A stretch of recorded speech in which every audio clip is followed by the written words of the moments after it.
Hello and welcome to today's videos. We're going to go over the top laners heading to Worlds 2024.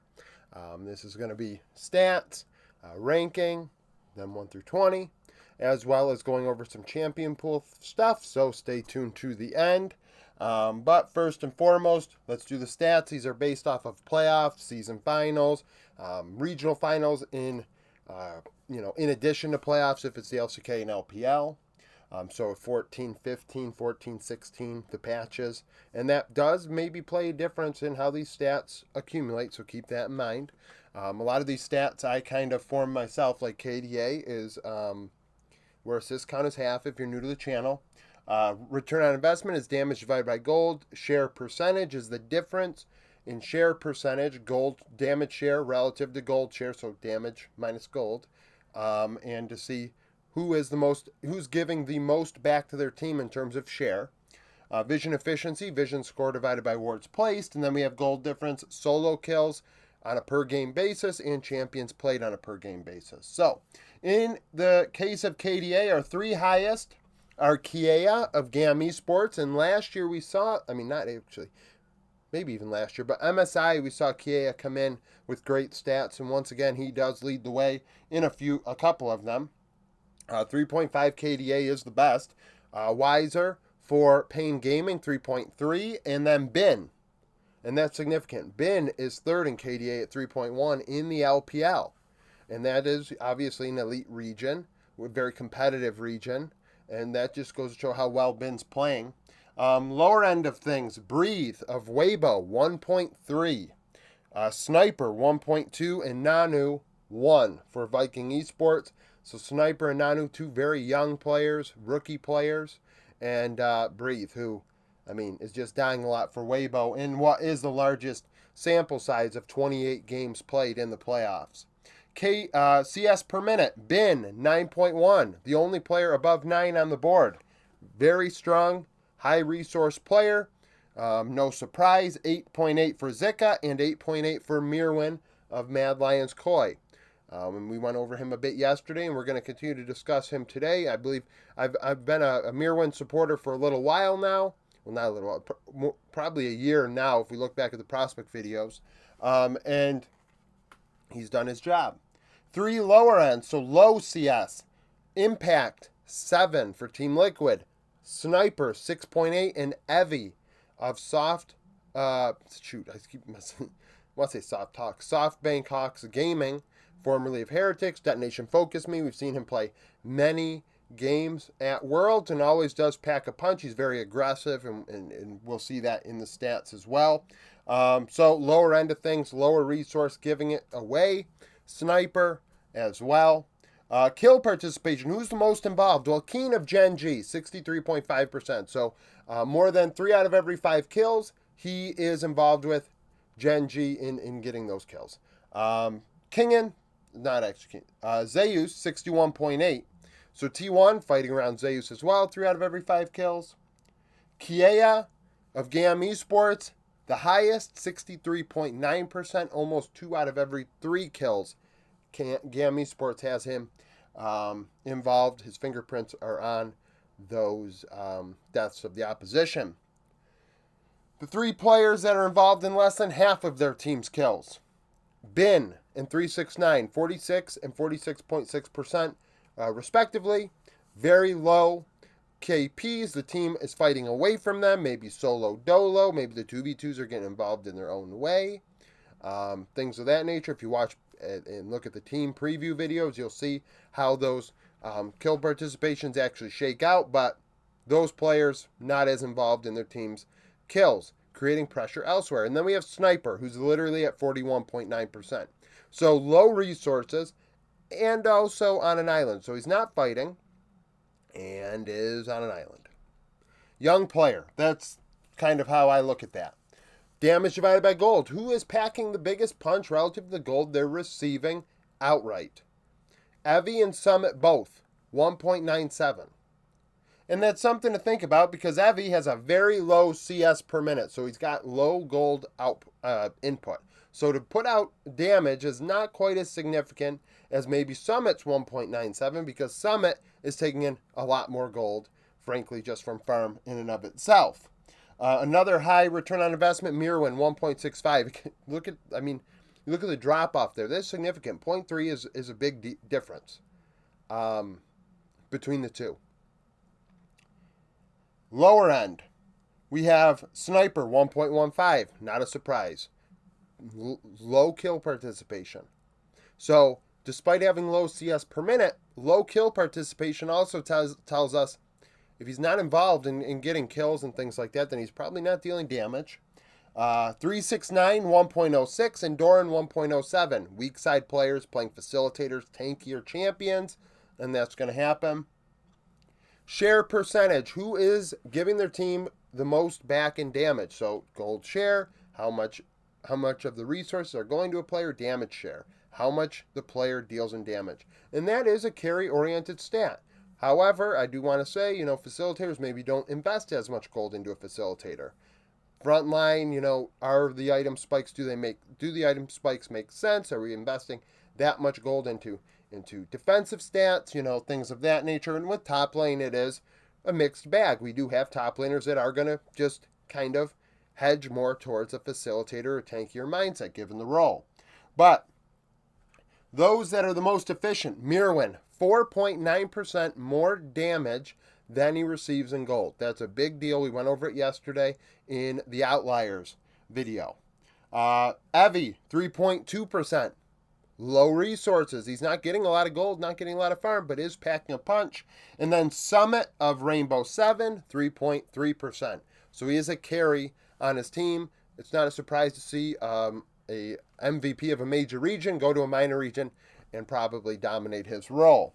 Who's not giving back damage, though? Well, Doran, 2.9% less than he's receiving. 369, -4, and Sniper, -3. Not a big shock. Those are the three lowest in damage divided by gold as well. Vision efficiency. Who's placing wards the best? Who is getting the most out of their ward? And also, we have to factor in that champions do play a role in this. If you play a certain champion, maybe you have a better chance of vision score. We think of Ashe all the time in the bot lane. That's an easy one to consider. Summit, 3.71 for Rainbow 7. So 3.71 vision score per ward placed. Mirwin, 3.75. And Bin, 3.37. And we like to think to ourselves, well, they're high farm players. Maybe going in the jungle, getting camps, just being aggressive, extending lanes, and placing wards in invades, things of that nature. That makes sense. Lower end division efficiency, Broken Blade, 2.22. So he's not getting a lot out of the wards he's placing. Neither is Kiea or Nanu of GAM and Viking Esports, respectively, in Vietnam. So the ward placement is just not efficient enough. And you may say, why does that matter? Well, we might be wasting gold.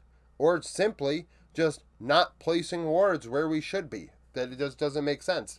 Are we properly scouting the opponent? What are their tendencies? And things of that nature. Gold difference. Who is the most ahead? I could put CS up here, and XP does have its place for sure. CS leads to gold, and frankly, what does a CS lead really matter if there's a gold difference in the end? So, Zeus, 527 ahead. Getting a lot of help for T1. He is the vocal point. Bin, 741. Not a big shock. Look at his CS per minute, 9.1. He's going to get a lot of gold. And then we have Summit, 898 gold ahead on average, dominating Latin American top laners. I mean, that's not a big shock either. 3 lower end, Nanu, behind 325 gold on average. How is that going to look when you have to play against Mirwin, for example? Or Kiea, even Ozzy, higher end minor region top laners. Sniper, behind 400 gold. For 100 Thieves, Kingen behind 293. Just 1 second. All right, welcome back. Now on to solo kills.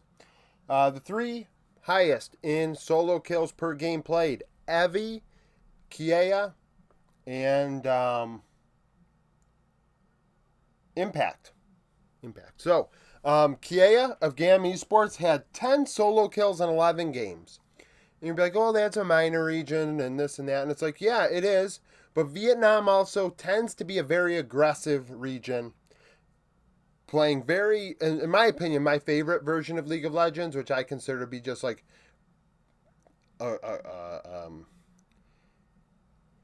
you want to say it's like a fist fight. Like they are, it's a brawl. They brawl, and that's why the LPL tends to scrim them, during the season because they know they're going to get a lot of good team fight practice playing a Vietnamese team. Evie of Japan's SoftBank Hawks Gaming, 11 solo kills in 16 games. We've seen him outplay players at the highest level at Worlds in the past. We saw him for Heretics have some bright spots. Not many, but some. But I will say that's not Evie's fault. If you actually listen to Peter Dunn and things like that after the fact, you would realize what was going on at Heretics is not necessarily... Evie was not in a great position. And Impact, a really great 12-game set. 8 solo kills. He's actually really had quite a good season in terms of outplaying his opponents. Now, low resource, but the thing is, that's why he has a 389 gold lead, is because he's getting solo kills. It's not because of the farm, because the farm is not very high. Lower end, who's not getting solo kills? Doran had 1 in 16 games for HLE. Kingen of D plus Kia, 3 in 16. And then Oscarinen of Fnatic, 1 in 12. So those guys not playing really to outplay their opponent quite that much. Champions played, and we'll talk about this in several minutes after I rank these guys, but who played the most champions per game? Zeus of T1. 14 different champions picked in 25 games. That's a big reason why I think T1 are going to be just fine at Worlds. They have a wide champion pool for each player. Not very meta dependent. The style of play, definitely, there's a strong way for them to play, and then there's not so strong way for them to play, but they all can pilot quite a few different champions. Kiea, 8 champions in 11 games, so aggressive and also diverse. Summit, 9 champions in 12 games. Those that have limited champion pools, at least shown during playoffs. Bin of BLG, only 3 champions played in 10 games total. And we know Bin can play more than that, but wasn't really forced to. BLG, I mean, pick your poison on who you're banning against them. 7 champions chosen by Breathe, so that's 7 in 28, which is even less than what Bin was averaging for Weibo.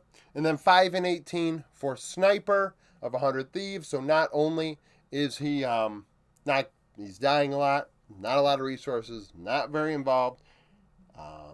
He's also got not playing a lot of champions. He's not playing a lot of different champions. Young player. I keep saying that, young player, and I'm not trying to harp on him. This is a big learning moment for him, and hopefully he does take it in. Hopefully a lot of people show him grace. He deserves it. Nanu as well for Viking Esports. I feel like if people do end up flaming Sniper, he doesn't belong here. He's choking, this and that. I mean, that is truly just so ignorant to even. I mean, the ignorance would be truly off the charts. Like, it would be truly wild. So, ranking these guys real fast here. And this is just kind of on a whim, not giving it a ton of thought. But I feel like I got these. It's funny, like I hate tier lists, and this is not a tier list. But it's almost like I have a mindset of how I would make the tier list. I kind of go from there. But at the same time, making hard decisions here. So, 20th is Nanu of Viking Esports. I mean, where am I going to do this? We're going to do this here. So, Nanu, 20th, young player. I'm not expecting much out of him. Sniper is 19th. I mean, there are better players in these minor regions than Sniper has faced in the LCS to some degree. So that's easily bottom 2. Now, we get to the next group here. So,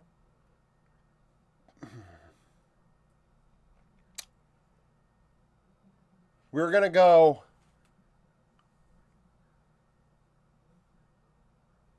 Weiser 18th, and we'll see how he does. This is his first international event.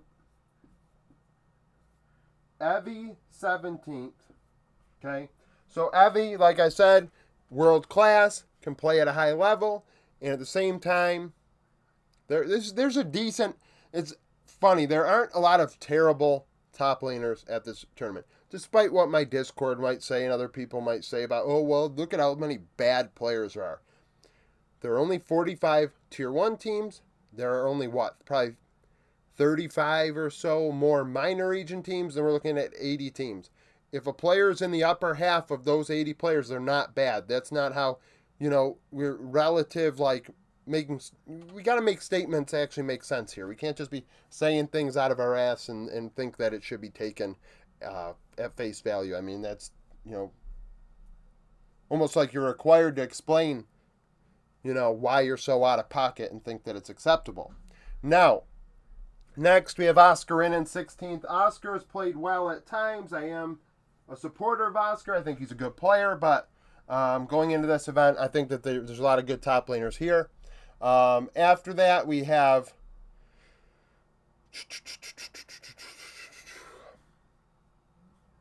the thing is, like, Mirwin, to me, I'm really high on, but you have a situation where he's just very carry oriented. And yeah, he's going to be 15th. I think that he has potential to play a lot better than this. He's probably the player I'm most excited to watch in the top lane out of this group is going to be Mirwin, to see how he does. He has the potential to carry Mad Lions through this. Notice I have Nanu 20th, or however you pronounce his name, I'm going Nanu, and then Mirwin 15th. I personally favor Viking Esports in that matchup, but this is definitely the matchup that could flip it the other way. After that, we have Ozzy 14th.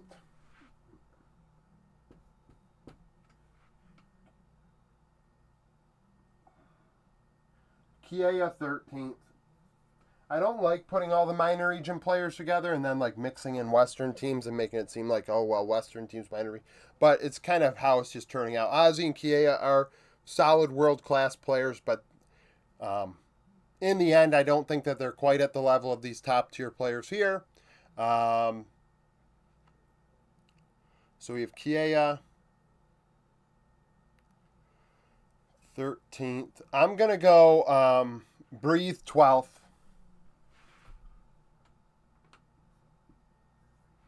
Laning-wise, Breathe struggles. Team fight-wise, he's decent if he does fight, but you see under 50% KP. More so a split pusher. So that's a thing. We're going to go Bwipo 11th. Impact 10th. Impact winning LCS MVP. Wouldn't have been my MVP, but he did win it. Bwipo definitely offers a wider champion pool, more higher highs, lower lows. Pretty much what I'm trying to say. Flip a coin. Bwipo is flip a coin. Impact, very consistent. So Impact is higher, but Bwipo could outplay Impact. We saw him win LCS Summer. But at the same time, Bwipo could also int his face off, and who would be shocked? Not me, at least. Next, we're going to go BB 9th and Summit 8th. So that's tough because people are like, well, look at Worlds last year and how Summit performed this or that. Summit, hard carry top laner, shows up in the LCK and LPL in my opinion and does not look out of place. BB does not either. I think you could rank them either way. But BB is, no, I think he's a good player. I mean, actually, I have nothing negative to say about him. I have nothing negative to say about the players that are left. So that's kind of what you get. This is how this works. Eventually, you reach a point where it's like, okay, I only have good players. I just think Summit is a harder carry than BB, and maybe that's because of just the way G2 plays. It's a good way to think about it. BB, 9 champions, 21 games. Summit, 9 and 20 and 12. Summit, very efficient with vision. BB, the opposite. I mean, I could just say that, right? Summit's much more efficient in putting down vision. And I'm not just trying to, cherry pick a stat here, but let's just look at it. Highest and lowest. That's not why, but it's just an example of just like, I could look at the stats and say, okay, but this is, off the rip, off the cuff here. So who do I have left? The top 7. Well, 7th is Kingen. That's easy. Kingen, I hit, oh shoot, unplugged my light. That's no good.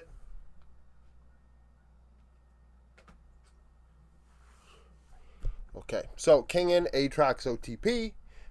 Not necessarily. He's a good, solid player, does his job in the top lane. Like I said, we've reached a point where there are only good players left.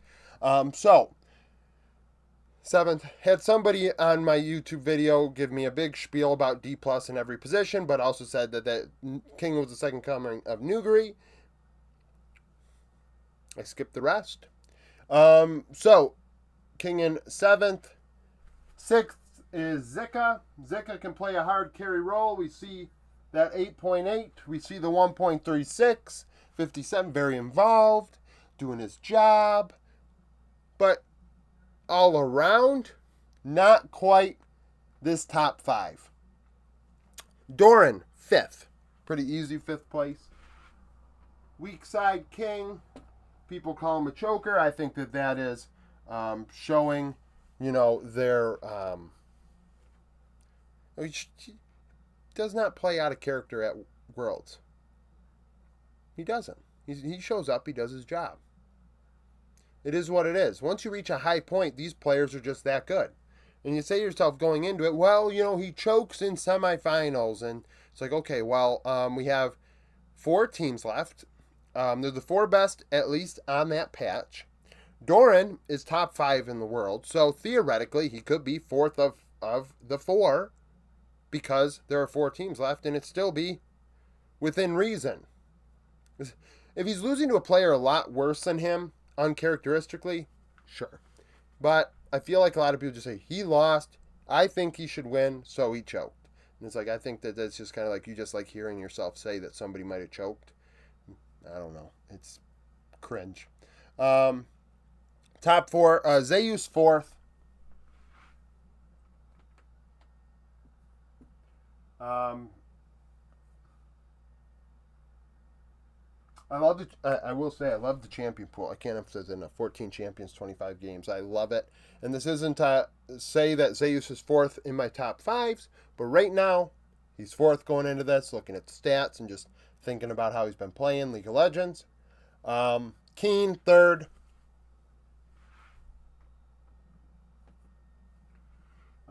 369 2nd, and Bin 1st. I don't hide that I think 369 is the best weak side top laner in the world. I think he can play everything. Bin cannot, but Bin is dominant in this meta. He's coming in strong. So Bin's 1st. We see him leading in 4 categories. Makes sense. 369 can play everything. Oh yeah, well look at his stats. Yeah, he played Bin a lot of those games. He played elite players. 369 is fine. 369 is fine. Bin is fine. Keen 3rd. Great player. People get so bent out of shape about doing these rankings, and then just put them in a different order, and just like snap your fingers and just edit it and put a different order, and people would still believe it. So that's it for this part. Now into the champion pools. All right, I lied. Not necessarily champion pools, but champions that not many people played that are top laners, weird champions that people played. Off meta picks. 4 or less out of the 20 players played these champions. Comment down below at the end which ones you think have a chance of being picked at this event. And bonus points pretty much for the ones that only one person picked. Aatrox I feel like is going to get picked in top lane. I think that's a very safe assumption. Even if it's not strong, somebody might pick it. Things like that. Ornn is going to get picked. So Aatrox, Summit, King, and Zeus BB. Only players to play Aatrox in playoffs. Aurora, top lane, Kiea picked it. Corki, Kingen, Keen, Zeus, and Mirwin. So 3 of the 4 LCK tops played Corki. Maybe it was more so the LCK that were so interested in Corki top relative to everybody else. We're even seeing how a meta developed there, that Corki was a big pickup there, not necessarily in the other regions. Excuse me. Darius for Bwipo, and that's not his only unique pick on the board. Like I said, Bwipo is a very eccentric champion pool that not many others can match. So, the only Darius player, Bwipo. Dr. Mundo, Broken Blade, which is definitely a G2 special. We see it once or twice every split or so, and I'm waiting for the Bel'Veth in the jungle where G2 lose. That's going to happen at Worlds. Again, always happens. Galio, top lane, picked by Evie and Broken Blade. So Evie of Soft Bangkok's Gaming. Gangplank, a pick that I could see happening. It always kind of shows its face once. Kingen and Impact, playing Gangplank. Garen, Keen and Blippo. Gragas, definitely could see Gragas being picked. Whether it's strong or not is irrelevant. It's a pick that we just see at these type of events. 369 and Breathe picked it, so maybe LPL favoring it more than others. Gwen, Mirwin, Zeus, Weiser, and Nanu. Aurelia, played by Broken Blade. Jace, played by Summit and Breathe. Lulu, played by Mirwin. An interesting pick. Mirwin playing more of a carry-oriented top lane, picking a support. Malphite, picked by Kingen and Evie. Kingen showing up quite a lot on this board as well, 5 times. So a very eccentric champion pool as well. Mordekaiser, Doran, and 369. Nasus, Kingen, Keen, Doran, Breathe. So 3 of 4 LCK top laners picking Nasus. Nidalee, picked by Mirwin. So you got Lulu, and then you have Nidalee. Nidalee, I think, was Mirwin's most played in playoffs. Ornn, Keen, Zeus, 369, Impact. Wouldn't shock me to see him picked. Ornn is a safe weak side top lane pick. Unique pick by Evie, Rek'Sai top, showing face again. Maybe he picked it just on a whim. Zika, Ryze, and Sion. I do not expect Zika to be the only Ryze top player if Ryze becomes even remotely meta. Keen is a big Ryze top enjoyer, and then Sion is the exact opposite. And we could see Sion being picked for sure. Smolder top, Kiea, Mirwin. Tristana top, Ozzy. Twisted Fate, Kiea. So TF showing face again. Kiea, that was a common pick for Kiea, I think, in spring. One of his, it might have been his most played. Udyr, Keen, and Nanu. Urgot, Bwipo, a unique pick. Vayne, top, Zeus, Ozzy. Vladimir, Doran. Volibear and Wukong, picked by only Bwipo. Yone, Zeus, and Bibi. Zeri, Mirwin, and Zeus. So Zeus showing up quite a bit on this board as well. Mirwin. Players that have eccentric champion pools. And personally, I kind of favor those players. I like players that can offer, a surprise and wow factor in their role and take the other team off guard and draft, and things of that ilk. So, like I said, comment down below with which champions you believe are going to be picked this Worlds that maybe only 1 or 2 people pick. Don't pick something like I said, don't pick Ornn, don't pick Aatrox. That sort of stuff is copping out. Pick something that, only one person pick and be like, I could see this happening for whatever reason. So thank you for watching. If you liked the video, like it, subscribe to the channel for daily League of Legends content. Follow me on Twitter, join the Discord, become a YouTube supporter, and hope to see you again tomorrow.